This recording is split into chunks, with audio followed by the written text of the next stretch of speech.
I just felt my spirit stirred that somebody needed their faith elevated.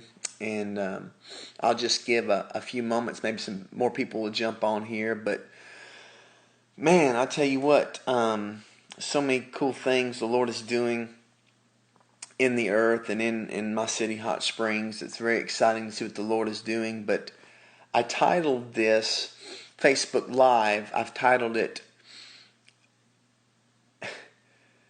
Don't Look at the Obstacles, but Look at the Possibilities. And part of the reason why I titled it this is because I've been thinking about all the different people I've talked to in the last few days, especially, like, I did a Facebook Live yesterday morning. I want to pray for people, and people sent me their prayer request. I even reached out to about 40 people today to say, hey, I feel led to pray for you today. And, I had quite a good response to that, and people sending me their prayer needs.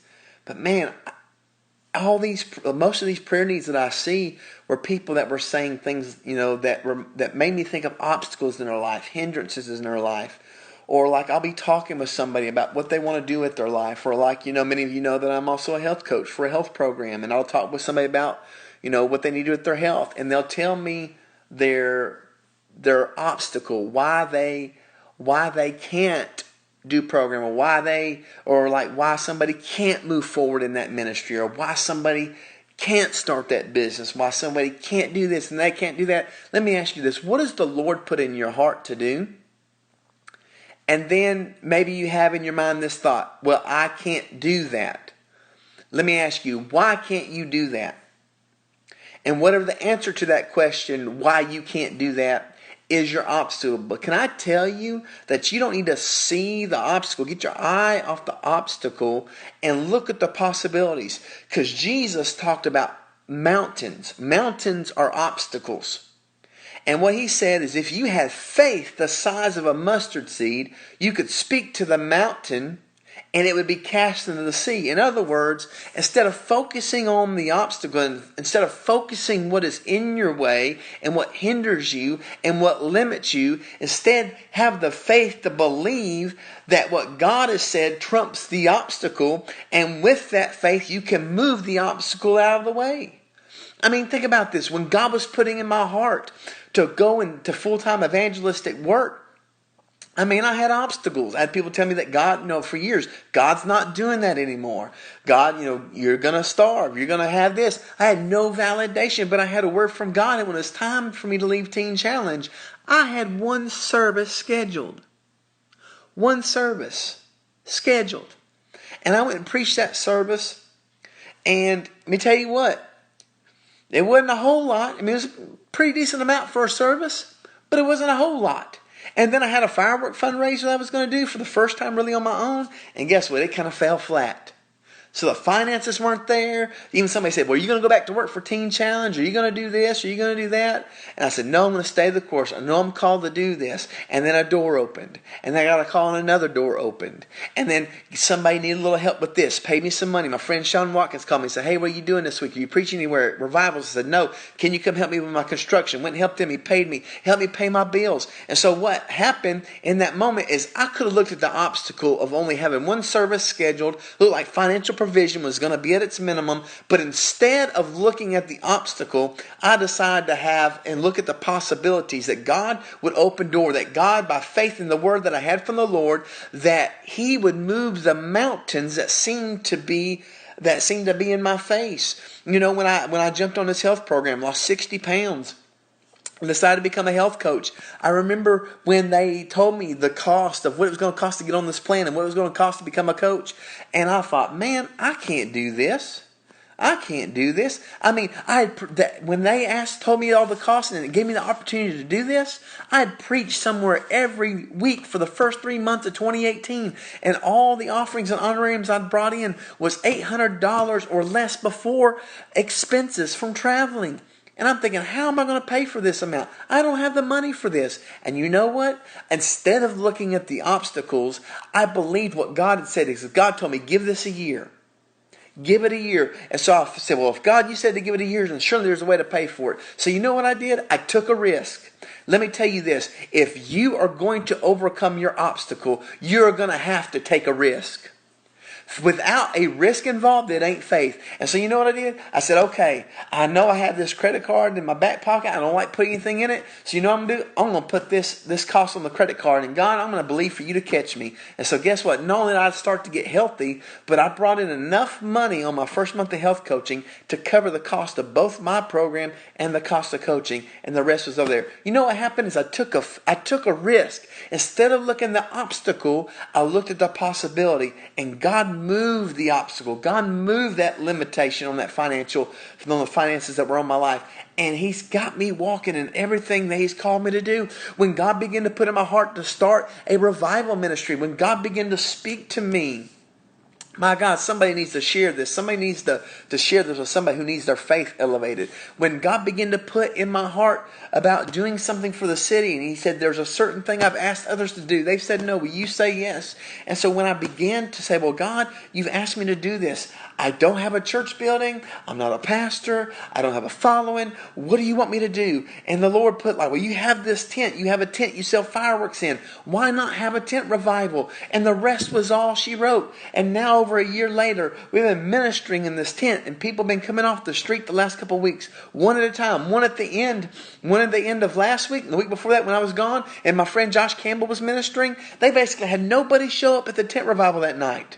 That don't like ever happen. We usually have at least 4 people show up, but nobody showed up. But they decided to worship, to pray. He decided to preach anyway, put it on Facebook Live, and a guy came in off the street needing healing, and they prayed for him and ministered to him, and he was wrecked by the presence of God. What would have happened to that guy if a year and a half ago I would have looked at the obstacle of not being able to afford the health coaching? Because guess what? That's really what's funding this ministry. God's used it to help fund this ministry. And you know what? What if I'd have said no to going into the tent? Do you know what would have happened? That man would have never walked in. What about people that have come out of the bars and gotten saved and gotten ministered to? What if I would have looked at the obstacle? You know what the thing is we look at the obstacle and we know that God gives us the faith to move the obstacle, but a lot of us aren't willing to stand in faith long enough to see it move. Because you'll find that when you begin to stand in faith long enough to see something move in your life that's an obstacle, it will move by faith. When you stand by faith, and when you do that, what happens is it causes inconvenience.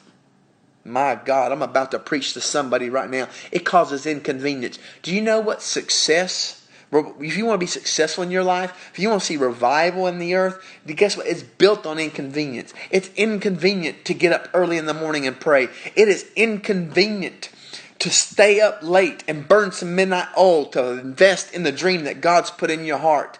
It takes faith. It takes building on inconvenience. Listen, it's inconvenience to be in that tent. Yeah, somebody said, well, you need to get out of that tent and just get you a storefront and have revival services. No, because that's not what God said. God said go in the tent. God said build this thing in the tent. Build this revival ministry in a tent. Yes, it's hot. Yes, there's bugs. Yes, I get sweaty. Yes, it's tired setting up every week in that heat and setting up those big heavy speakers we got or whatever. But you know what? God said to do it. So guess what? There is some success. We're seeing some fruit because it's been built on inconvenience. God calls you to the mission field. Guess what? You better be ready to stand in faith, because as you're standing in faith, there's going to be a lot of inconveniences. You know what some of the inconveniences may be? What you're believing God for it may take longer for the obstacle to move than what you expected it to move in. It may take a year. God tells you to go into the foreign mission field. Guess what? It may take years before you actually go there. There's a process. The Apostle Paul was called, knocked off his horse, blinded by the power of God, was saved a minute. He was delivered in an instant. God saved him, pulled him out of what he was, killing Christians and all this. But let me tell you, it was 13 years from the time that he was saved and called to the time he actually went on his first missionary journey, doing everything that God put in his heart. There's a process. Do you know how much inconvenience he experienced in 13 years? Do you know when God told me that I was going to be an evangelist, I went through 13 years of waiting on that promise. I youth pastor, and I tell people I'm called to do this, and they'd laugh at me, call at me. I tell them I'm called to be an evangelist, and they'd look at me like I was crazy. They would say, well, I can't wait to see when you go to pastor some church someday. And I said, well, I don't know if I'll ever pastor. I actually feel called to be an evangelist. And it killed the conversation. Nobody would encourage me in that. Nobody would do that. And there was a lot of things along the way. There was places that God would call me to that I stayed in those places till God released me. And I didn't want to stay as long as I stayed, because it was inconvenient. Maybe the finances weren't there. Let me tell you, if you're called to the ministry, you better have your faith in the Lord, because let me tell you what, the next place you go to may not always be greater finances. Every ministry transition I ever made was for lesser finances. Sometimes, guess what? It was inconvenient. And just about the time I made a ministry transition, our finances were getting about where we wanted them to be. And you know what? God would send me somewhere else. God would cause me to take a position in the next assignment for a little bit less finances. Guess what? It's inconvenient. But you know what? I'm successful today. I'm doing everything that God's called me today. All those inconvenient places that I went and ministered, guess what? It's built the character and the integrity in me that I need to sustain the very thing that God has called me to do. So let me tell you this. Don't look at the obstacles. Look at the possibilities. All you need is a word from God. And when you have a word from God, the faith to move the obstacles and see the possibilities has come when you believe that word. Faith comes by hearing, and hearing by the word of the Lord. Somebody needs to believe the word that God gave them. Somebody on here that's watching tonight or watching the replay, you need to believe the prophetic word that's been released over your life, and you need to give yourself fully into that. And when people listen, God will always send people to recognize what is in you, and God may send them later. But let me tell you what, not everybody's going to see what you see. Not everybody's going to hear what you hear. Not everybody's going to G-haul with what G-hauls on the inside of your spirit. Listen, it wasn't until about 2 years almost after I began walking in evangelistic work full time, that God sent somebody that really said, I see this in you. This is what you're called to do. This is what is in you. And it was everything God told me in secret. And there's no way they could have known that. They saw that gift. They began to mentor me, pour into me. So guess what? You need to believe that word. And whenever somebody speaks something contrary to what God has spoke to you in your private prayer life, and you know it's a word from God, you need to do what Mary did and ponder them ponder those things in your heart. Don't come against them. Don't be bitter against them. It's not them. It's not them against you. They just don't understand. They have not heard what you've heard. Don't act in rebellion to that leader that doesn't recognize what is on your life. Love them, submit to them, pray for them, but ponder those things in your heart. Because let me tell you what, when the last year I was at Teen Challenge, I felt like God told me I had a year left. I'm like, there is no way that in a year I'll be able to step into that. There's too many obstacles. There's some things in my finances that need to happen, God. I need to get some debt lifted off me before I step into this. Things here at Teen Challenge, there's somebody that needs to be able to take the reins of this work detail coordinator position. I can't just throw it off. There needs to be somebody that can come in and help this ministry. Well, guess what? God raised up somebody to take on that work detail. God raised somebody else up to be a senior staff to pour into the students that I was going to leave behind at Teen Challenge. And guess what happened? I needed our car at that time that we owed a car note on. We needed it paid off. And guess what? On our tax return, we got the exact amount of money to the penny that we needed to pay off that car to have that debt eliminated so we could step into what God was saying.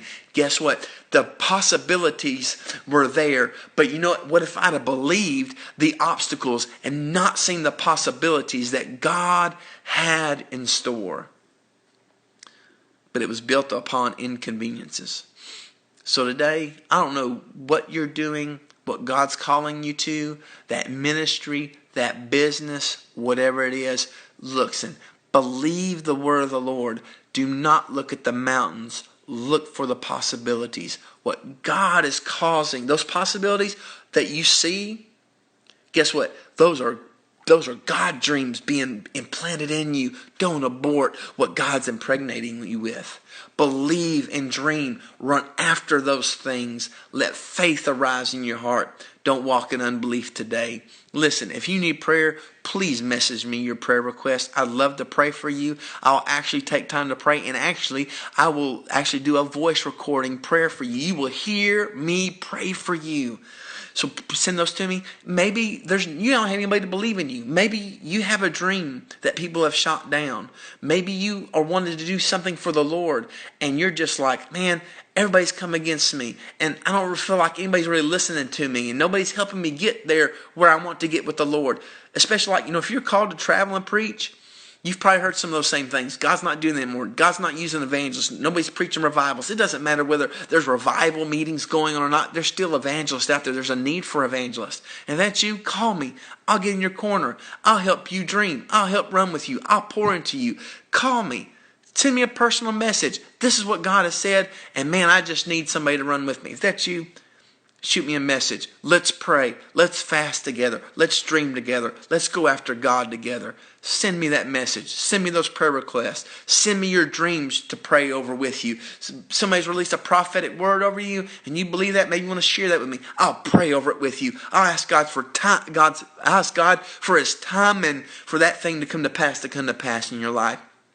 Be encouraged this evening. Don't look at the obstacles. If you've got a word from the Lord, believe Him for those possibilities tonight. God bless you. Hope you're encouraged. Run after everything that God's put in your